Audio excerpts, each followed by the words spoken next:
निःशुल्क और अनिवार्य शिक्षा अधिनियम के तहत बच्चों को निजी स्कूलों में नर्सरी कक्षा से ही शिक्षा का अधिकार लागू किया जाता था, लेकिन नए नियमों के अनुसार इस व्यवस्था में संशोधन किया गया है।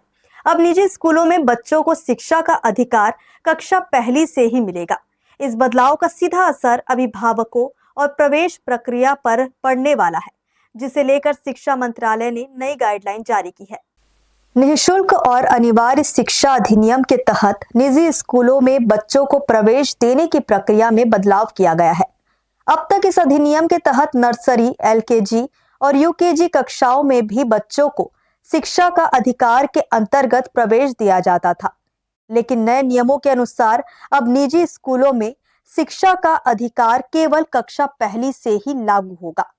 यानी नर्सरी स्तर पर आरटीई के तहत प्रवेश की व्यवस्था समाप्त कर दी गई है। शिक्षा विभाग का कहना है कि इस बदलाव का उद्देश्य बच्चों को अनिवार्य शिक्षा की मुख्य धारा से जोड़ना और कक्षा पहली से समान शिक्षा व्यवस्था सुनिश्चित करना है। निःशुल्क और अनिवार्य बाल शिक्षा अधिकार अधिनियम 2009 के तहत जो है, पहले क्या होता था, प्री प्राइमरी जो केजी नर्सरी में जो है बच्चों को आरटीई के तहत निजी स्कूलों में प्रवेश दिलाया जाता था।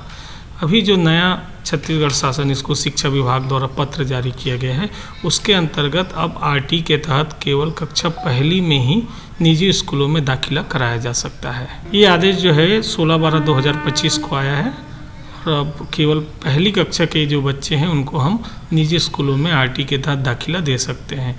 आरटीई के तहत बच्चों को जो है फ्री निःशुल्क जो है वो निजी स्कूलों, प्राइवेट स्कूलों में जो है प्रवेश दिलाया जाता है।